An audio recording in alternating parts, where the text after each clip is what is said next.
Bienvenue au cœur du crime, un podcast issu des archives d'Europe 1. Savez-vous que plus d'un tiers des crimes et délits commis en France sont traités par la gendarmerie nationale? Je m'appelle Yann Kermadec. Je suis commandant de gendarmerie. Je dirige une section de recherche dont la mission essentielle est une mission de police judiciaire.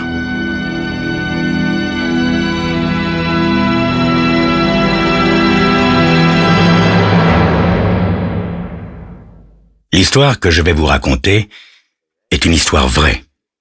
Tous les faits sont réels et se sont déroulés en France. Seuls les noms des personnes et des lieux ont été changés.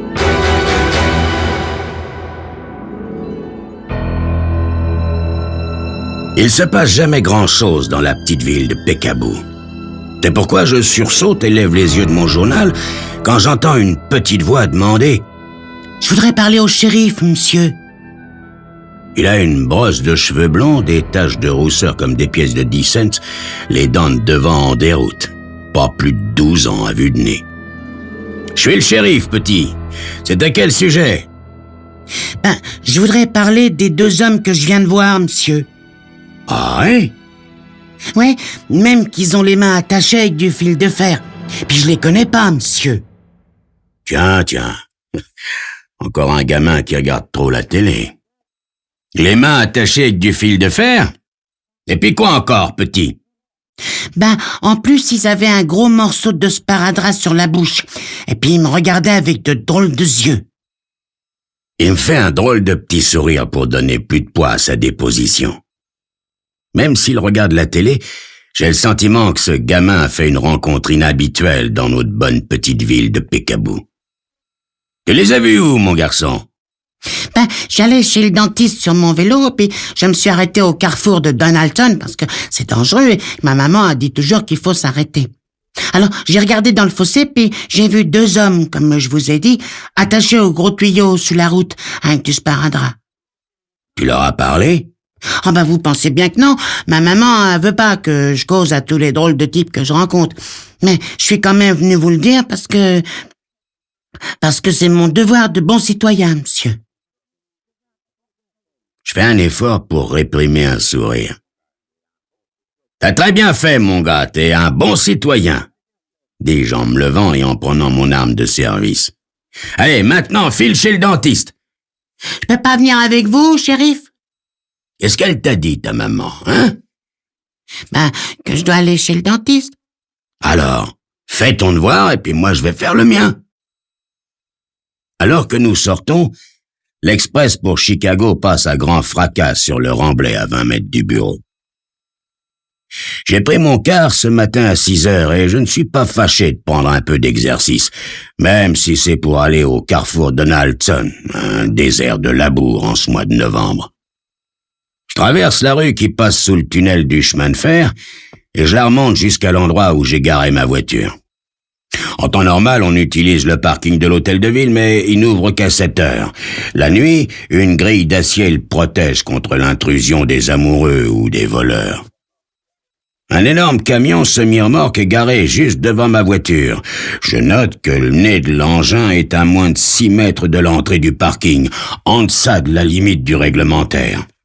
Je hausse les épaules en lui promettant une contravention s'il est encore là à mon retour. Arrivé au carrefour Donaldson, aussi désert que prévu, je sors de ma voiture et j'inspecte les parages. Oh, pas longtemps. Ils sont bien là, tous les deux, à l'endroit précis décrit par le gamin. Deux types couchés sur le côté, les poignets liés derrière le dos avec du fil de fer, dont les extrémités sont enroulées autour des piles de soutènement du gros collecteur. Je file chercher des tenailles dans ma voiture et je les rejoins dans le fossé. « Pas trop tôt !» fait le premier en enlevant son bâillon. « C'est le gosse qui vous a prévenu ?»« Ouais, c'est le gosse. À propos, qu'est-ce qui s'est passé, les gars? »« Ce matin à 5 heures, des mecs nous ont piqué notre camion. » dit-il en se massant les poignets, tandis que nous allons nous asseoir dans ma voiture. Chaque semaine, nous livrons des téléviseurs et des magnétoscopes à différents grossistes de Chicago. Bref, j'étais en train de ralentir au carrefour quand Joe me dit... Joe, c'est mon pote ici présent. Moi, je m'appelle Harry. Quand Joe me dit « Hey Harry, fais gaffe à la Chevrolet !» Effectivement, une Chevrolet bleu et blanc nous dépasse et se met en travers de la route à 50 mètres de nous. Heureusement que j'ai de bons réflexes et que je freine à temps. J'aurais dû foncer dans le tas parce que, sitôt arrêté, des gus avec des bas nylons sur la tête et puis des flingues plein les pagnes nous forcent à sortir, nous ligotent et foutent le camp avec le camion et toute la camelote. Dans quelle direction, je demande? D'après le bruit, plein sud. Un léger picotement m'envahit la nuque. Qu'est-ce qu'il y avait d'écrit sur la remorque? Je demande à Harry. Royal Transport de Chicago. Ouais. Dites-moi, Harry, la carrosserie est en inox? Oui, en aluminium, flambant neuf. Le patron va faire une maladie. Le picotement sur ma nuque devient chatouillement. Je lance ma dernière flèche. Immatriculé dans l'Illinois? Oui, dans l'Illinois, shérif.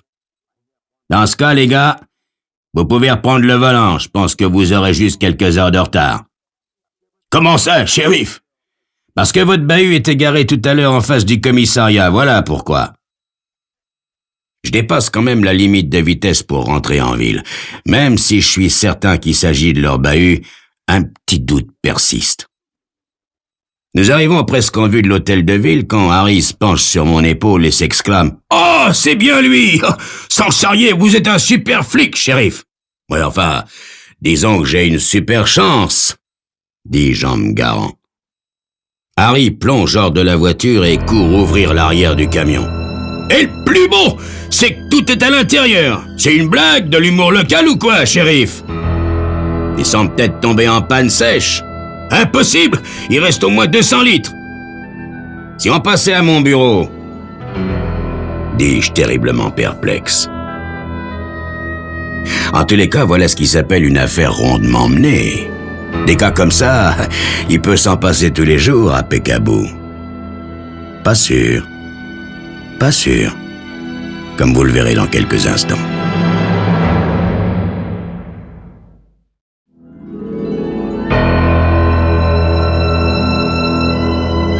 Quand on est shérif à Peekaboo, on passe la plupart du temps à lire le journal. Jusqu'au jour où un gosse m'avertit qu'il a vu 2 types ligotés dans un fossé, 2 camionneurs piratés par des inconnus. Un peu d'action, direz-vous? Eh ben non. Non, car les inconnus ont garé le camion en face de mon bureau et pas un téléviseur ne manque dans la cargaison. Une farce, peut-être. 20 minutes plus tard, nous quittons mon bureau, les dépositions faites. J'arrête la circulation pour permettre à Harry et Joe de manœuvrer dans le parking de l'hôtel de ville. En les quittant, je grimpe sur le marchepied et je leur dis « Dites donc les gars, la prochaine fois que vous verrez une Chevrolet bleu et blanc vous faire une queue de poisson, foncez, vu? Ah, comptez sur nous! Merci, shérif! » Je saute du camion et il démarre en klaxonnant. Johnny Martin, le grand reporter du seul journal de Peekaboo, m'attend sur le perron, l'air d'avoir assisté à toute la scène. « Qu'est-ce qui se passe, Bill? » me demande-t-il. « Mais, c'est notre cher Johnny !» fais-je d'excellente humeur. « Entre, Johnny, que je te raconte !» Je lui donne le scoop de la saison dans les moindres détails, en insistant bien entendu sur mon sens de l'observation, plus que sur la chance. En effet, nous sommes en pleine période électorale, et le Peekaboo Herald, le canard de Johnny, soutient mon adversaire, Mike O'Flaherty, qui aimerait bien me prendre ma place. Et si Mike O'Flaherty gagne, il sera notre nouveau shérif et je me retrouverai au chômage. À peu près 24 heures plus tard, un typhon entre dans mon bureau, un journal en main, et me gueule « Bill, on est foutu !» Je n'ai jamais vu James Blore, mon adjoint, dans une telle colère. « Quoi, foutu ?»« Mais la police est la risée de tout le comté !» aboie-t-il. « Voilà pourquoi !» Il étale le journal sur mon bureau et écrase un doigt gros comme un marteau pilon sur l'en-tête de la page 2. Mal à l'aise, je lis « Le shérif s'améliore à l'approche des élections. » Bah quoi, c'est un compliment, non? Qu'est-ce qui vous rend aussi fumasse, James? Lisez l'article, shérif, allez, lisez! Ce que je m'empresse de faire. Un magnifique exemple de désinformation, bravo, Johnny. Loin de nous féliciter, l'article insinue que le shérif, moi, monte en épingle un fait anodin pour redorer son blason à quelques semaines des élections. A-t-on jamais vu des voleurs se garer devant un commissariat et fuir en abandonnant le butin? Pas très futé s'il s'agit d'un coup monté. S'il s'agit d'un coup monté? À mon tour de sentir la colère grandir en moi. Mon assistant le sent et se radoucit. En plus, Bill, la radio s'en est emparée ce matin. Les mêmes insinuations. Autant de bons points pour O'Flaherty. Remarquez, shérif, ils ont pas tout à fait tort, hein. Ça pue le canular à plein nez. Enfin, quoi? Là, je me sens personnellement concerné. James, si je n'ai pas trouvé ce qui s'est passé d'ici 24 heures, je leur donne ma démission. S'il est soupe au lait, mon adjoint n'en est pas moins psychologue. Il sent qu'il est préférable de me laisser gamberger et me calmer en paix. Je pose les pieds sur la table et je ferme les yeux. Sans me vanter, je suis doué d'une très bonne mémoire. Aussi, je repasse mentalement le film chronologique. En fin de bande, je sursaute. Je cours à la fenêtre, regarde vers le sud, hoche la tête et file chez mon assistant. Il est surpris de me revoir si vite. « James, les pirates se sont garés en face de chez nous par manque de place. » Hein? Ouais, j'ai grimpé sur le marchepied hier en les quittant et je me souviens parfaitement d'une notice écrite sur la portière. « Attention, véhicule grand gabarit, hauteur hors tout, 3,95 m. » Et alors, shérif, rappelez-vous, James, la hauteur du tunnel sous le chemin de fer, 3,90 m. Le camion était trop haut pour passer dessous. Ils auraient pu faire demi-tour, shérif. Impossible! La manœuvre nécessite de passer par le parking de l'hôtel de ville. Or, il était fermé à cette heure-là. Enfin, mais ils auraient pu faire marche arrière jusqu'à la Grand Place. Ils ne l'ont pas fait, James. J'en déduis que ce ne sont pas des camionneurs professionnels. Parce qu'il faut être un vrai pro pour conduire ce porte-avions en marche arrière sur une telle distance sans accrocher les voitures en stationnement ou les bornes d'incendie. Il ne leur restait plus qu'une possibilité, James. Se garer ici, en face. Maintenant, nous avons un terrain solide. Et je vais montrer aux gens du Peekaboo Herald ce que c'est qu'un coup monté. Pendant 2 jours, je me démène comme un boisseau de puce, entrant et sortant sans désemparer, téléphonant tous azimuts pour réclamer des mandats et que sais-je encore. Le matin du 3e jour, je demande à James d'organiser une conférence de presse. La bonne blague. À Peekaboo, nous n'avons qu'un journal et qu'une station radio. Aussi, la conférence de presse rameute-t-elle en tout et pour tout 2 journalistes.